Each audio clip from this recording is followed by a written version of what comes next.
আর আমার রাসূল বলছেন উদউ ইলা সাবিলি রাব্বিকা মাউইযাতান হাসানা, আল্লাহর পথে যখন, আল্লাহর রাস্তায় যখন কাউকে ডাকবে তোমরা, মাউইযাতান হাসানা, সুন্দর করে, লেভেল অফ অ্যাপ্রোচটা তোমার যেন সুন্দর হয়, সুন্দর করে তাকে বুঝিয়ে বলো। আপনার স্ত্রী, আপনার বিয়ে করা বউ, আজান হচ্ছে, মাথার কাপড়টা খোলা আছে,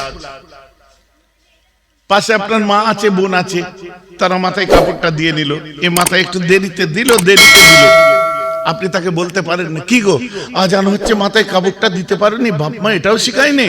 ইসলাম বারণ করছে, কারণ ওখানে ওর ননদ আছে, ওখানে ওর শাশুড়ি আছে, ও অন্য বাড়ি থেকে এসে নিজের বাড়িটা, ওই বাড়িটাকে নিজের করছে, নিজের মা ছেড়ে এসে তোমার মাকে মা বানাচ্ছে, নিজের বাপ ছেড়ে তোমার বাপকে বাপ বলছে, নিজের ছোট্ট বোনটাকে ছেড়ে তোমার বোনকে বুবু বলে, বোন বলে ডাকছে, নিজের ভাই ছেড়ে তোমার ভাইকে ভাই বলে ডাকছে। তুমি এমন কথা বলো না যেটা ওর ভবিষ্যতে কোনো টিটকারির জায়গা তৈরি হয়। না না, আমি কোনো ননদ শাশুড়িকে খারাপ বলবো না, নাউজুবিল্লাহ। আল্লাহ রাসূল বলছেন মেয়েদেরকে ক্লাসিফাইড করো না, ওই তো হচ্ছে বাচ্চা, ওই তো হচ্ছে বউ, আর ওই হচ্ছে মা। ও যখন বাচ্চা ছিল মাথার উপর তাহারাতের চাদর তুলে দেওয়া হয়েছিল, পবিত্রতার চাদর। ও যখন বিয়ে হয়েছে কোন সংসারের ওজিরে আলা হয়েছে, আর ও যখন মা হয়েছে আল্লাহ জান্নাতটা ওর কদমে রেখে দিয়েছে। বলুন না সুবহানাল্লাহ। এখানে ননদ, বউ, মা আলাদা কিচ্ছু আমি দেখছি না। যেই মেয়ে সেই বউ সেই মা, তোমার না হয় তোমার বাচ্চার মা।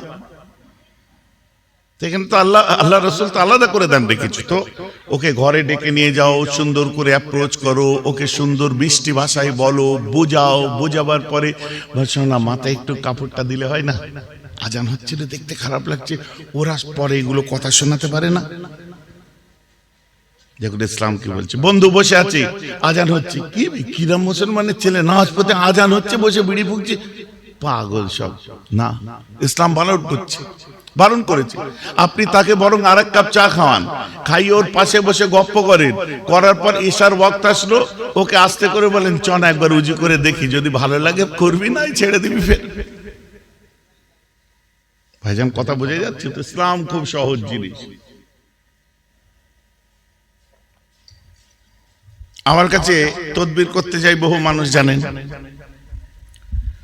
পকেট থেকে টাকা বার করে দেয়, আমি তার অবস্থা দেখে আমি বলি এর পয়সা কি নেবো, বুঝলেন, এর টাকা কি নেবো, ওকে ঘুরিয়ে উল্টে গাড়ি ভাড়া দিয়ে দিই। আর না দিতে পারলেও মনে মনে হয় যে এর কাছে কি পয়সা নেবো। ওর মাথায় ঢুকে গেছে যে তাবিজের পয়সা না দিলে কাজ হবে না,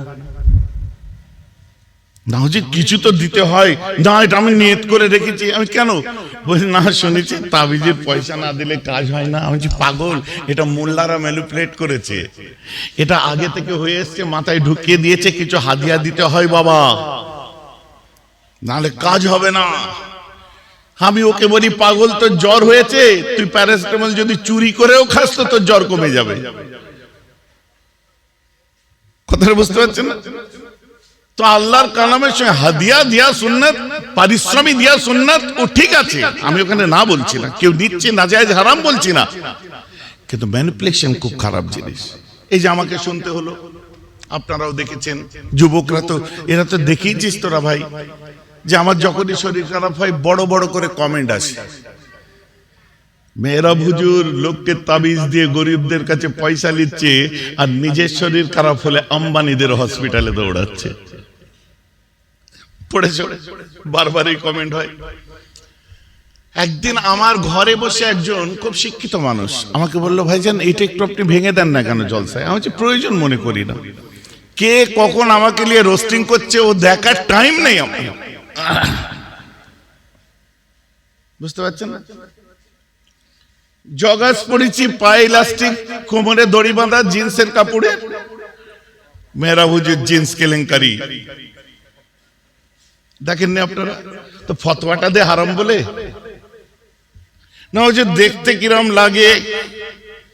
আচ্ছা, আমার ওখানে ইলাস্টিক লাগানো আছে, পাগল, ও গাঁটের নিচেও নামবে না, কোমরে দড়ি বাঁধা, তোকে যদি দেখতে খারাপ লাগে আমার কি করার আছে? তুমি জিন্স কাপড়ের লুঙ্গি পরছো, তার বেলায় প্রবলেম হচ্ছে না, আমি পায়জামা পরলেই দোষ, আমার চয়েস। এখন আবার আরম্ভ হতে চলেছে, আমি বড় জুব্বার সাথে পিছনে হুডি লাগিয়েছি, কেন? ওটা স্টাইল নয়, এই কানে ঠান্ডা লাগে, ওটা এরকম করে বেঁধে নেবো, তাই ও আবার হবে, দেখবেন। শুনুন, আমি তাদের জবাব এইভাবে দিই, দেখো একটা মানুষ দুটো জিনিসের সমন্বয়, একটা হচ্ছে রূহ আর একটা হচ্ছে জিসম। রুহানি রোগ আছে, জিসমানি রোগ আছে। রুহানি রোগের ট্রিটমেন্ট আলাদা হয়, জিসমানি রোগের ট্রিটমেন্ট আলাদা হয়। জিসমানি রোগ, জ্বর হয়েছে ডাক্তারের কাছে যাও, পেটে ব্যথা ডাক্তারের কাছে যাও, মাথায় ব্যথা ডাক্তারের কাছে যাও, গ্যাস হয়েছে ডাক্তারের কাছে যাও, প্রেসার হাই ডাক্তারের কাছে যাও।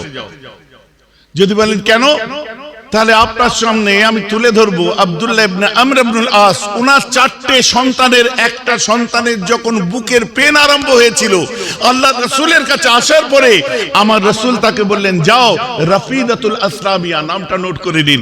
রাফিদাতুল আসলামিয়া মানে একজন মহিলা ডাক্তার, ওই ডাক্তারের কাছে চলে যাও, ওর পরামর্শ নাও।